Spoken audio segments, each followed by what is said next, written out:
I think the challenges we're facing are probably still understanding the problem itself. So we know that school attendance is, being at school or not being at school, but I certainly feel like we need to have a better understanding of what that looks like here in Australia. Certainly the data that we have access to isn't nuanced enough to help us really understand perhaps where resourcing and where focus needs to go. And I think that's something that's important for us to consider. I also think that working together, that collaborative approach to attendance is really important, because within Australia, we have lots of different voices, which is really, really fantastic. And I think that working on ways that we can bring those voices together so that we are understanding the multiple perspectives within the field, and so that we can learn from each other. I think there's got to be some reciprocity here, in that, we can all learn from different ways that we approach or understand how to improve attendance. Here we are finding things that surprises us because attendance is not related with socioeconomic status. It's not related to rural or versus urban population. So that intrigues us because it's something that it's pervasive in all type of areas. So it's a generation that it's been disconnected in some way. You have to be very specific to the level. It's not the same to have attendance issues in high school than the ones that you have in early ages. Yes. So we are, with Millie, for example, we are sharing a lot of experiences, because with CI, we share the idea of quality improvement methodology. So we, for example, we work with schools and more regional institutions that want to have a new way of seeing attendance. So it's a cycle that you have to repeat in order to make sure that works. And if it works, you share it with others. So that's a strategy that is proven in my context. And then I share it with your context, and you adjust it to your context. So that's why we know that there is a lot of value in what they do in each school, because they have to adjust. And it's great to see to compare what's working here, what's working there, why not, why yes. We try to make or teach, help schools to get better at improving. And it's difficult. It's a little longer than just giving them a recipe for improvement, but they really appreciate it, and I feel like it works because they see it as, like I said before, like we are changing and improving because we know how to do it. And not because someone from outside, because they think about it like that. Like our schools are like very tight, so we are here and this is our culture, this is how we do things. So it's, if someone from outside comes and tells us how we can improve, they always say like, but they don't know our experience, they don't know how, they don't know our kids, they don't know the families of our kids. So we need to contextualize everything, and I think it works. It really works.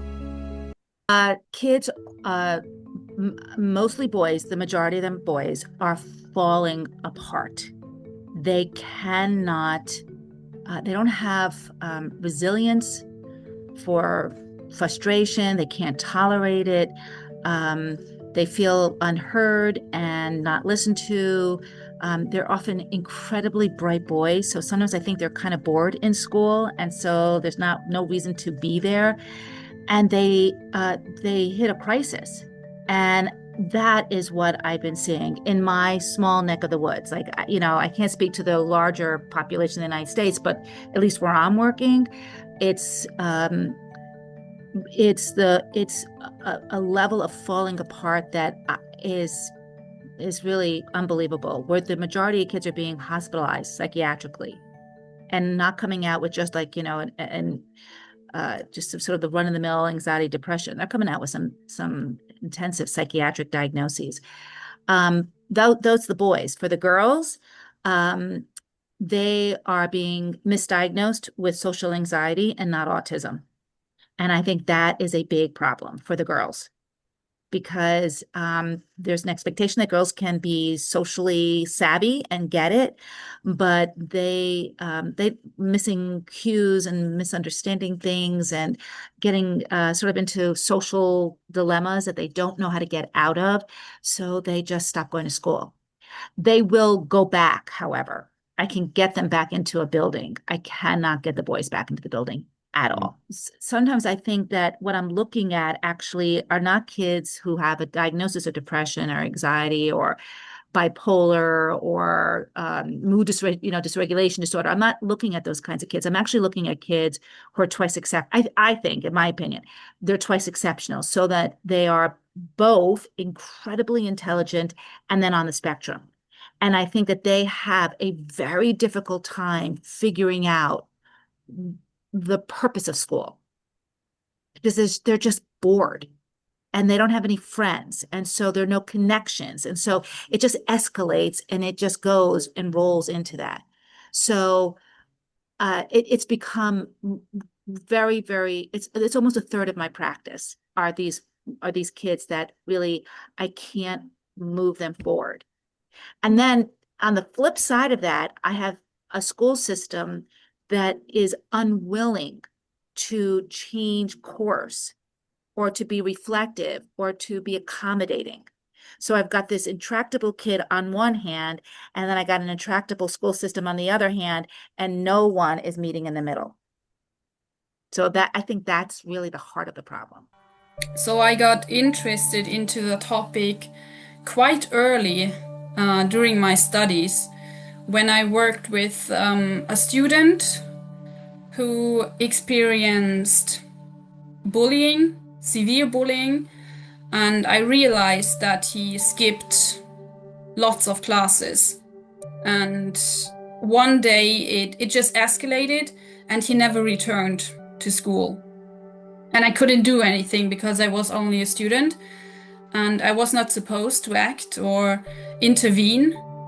But it really made me think of what could the school or what could have been done earlier to prevent this. Because it was almost obvious that he was not doing well and experiencing victimization from peers. So that was one trigger for me to get into school attendance.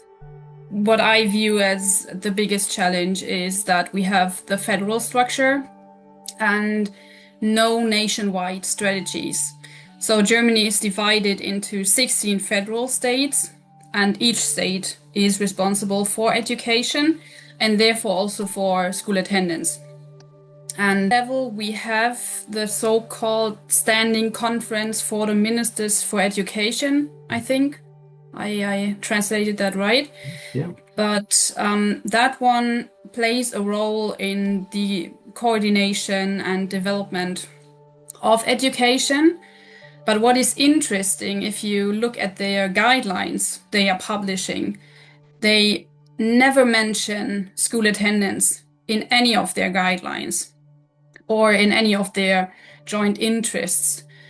And so that means, on the other hand, that only at federal level we have school attendance in documents mentioned, or we don't even have policies regarding how to address school attendance problems or school attendance difficulties. And so this is one big challenge I see, that we don't have an overarching strategy. So one aspect I think we need to work on, or some work I would like to do, is to actually implement some of these evidence-based interventions and build research-rich environments, so in which we can prioritize some interventions that have proven to be efficient or effective in addressing attendance difficulties. And in combination with this, what I'm really fond of is the multi-tiered system framework, because that doesn't exist in Germany, or many schools don't know how to implement it. And I would really like to do this with certain schools and just try it. If it works, and teach them how to do it, and also implement the monitoring systems that I mentioned, because we need the monitoring as a base.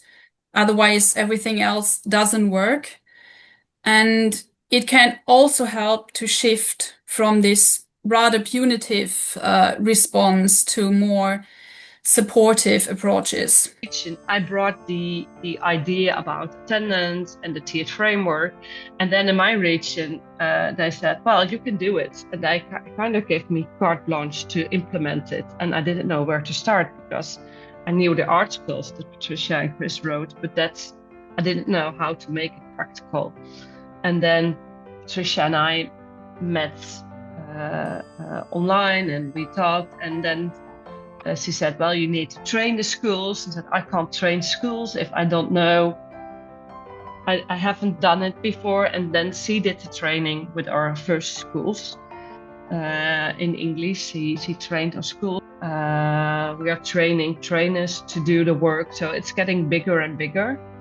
And it really started from practice with schools. And because so it's kind of bottom-up approach, and now we're at the level that the ministry is adapting some policies that were influencing those people. And I also work now with IGRADO together with René, which is on the national level. So I think we're able, Gaia and the NJE and others in the national organizations, to really get the movement going. But since it's new, I always say, like, from autism, we already know a lot, like methods that you could use in education, and the attendance. There's a lot about absenteeism, but the attendance work is a new, not a new field in research, but for practice it is. So people are making their own letters, people are making their own reward system, and we really need to get those things to be exchanged. So it's kind of building up material. And balancing between providing material, but also making sure that they understand what they're doing. It's not just simple doing a reward system or a greeting at the door or calculating percentages. It's also knowing what those represent. And I think we have a long history, and I can imagine that might also be in Australia. I know it's in other countries too, that absenteeism is related to punishment. So the kids at my school, my kids at their school, they have a system: 3 times too late, then that it's a small sanction; 6 times too late, it's this. And so it's kind of step-by-step approach, focused on, if you do this, this will happen.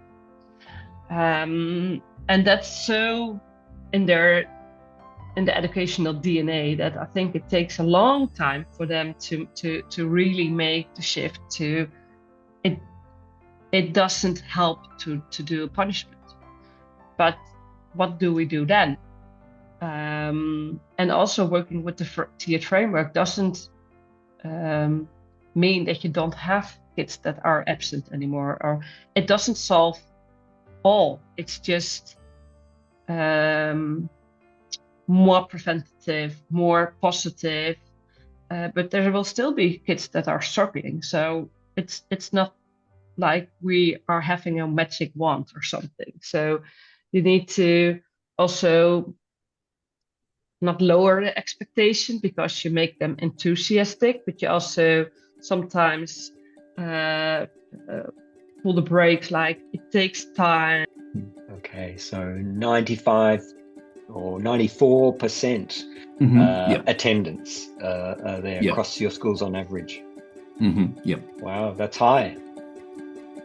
Yep. Well, you could say that, but we have a lot of types of school attendance, which is completely different from Western countries. So, for example, if you attend the class online, that's called that means you can attend the school. So it's slightly different from Western countries. I mean, the definition of what school attendance is. Yeah. Could you? Is there a standard definition that you could describe of school attendance? It's very hard to describe. This is the hardest part. Sure. No, it's okay. It's okay. It's okay. No, we have got a lot of types of school attendance, which maybe that refers to the following question that you asked me, and then the normal mainstream school attendance, and then sometimes designated. Usually, the government provide various options to facilitate school attendance, including special rooms. Set up within or outside mainstream schools, and online classes, and other flexible arrangement which you can use the mainstream school. Sometimes the only special or small classes, we can use small classes, and or you can use counseling rooms within school. Yeah, that's kind of thing we usually use. I think in terms of academic level, because, for example, in Japan, if you go to the special room within school, and then if you don't take any classes, you can get a registration for that day. And even though you had only counseling and then go back to school, go back to your house, and then you can get the registration. So which means they don't study at all, but they can register as a school attendance, which is a slightly problem for me, in my opinion.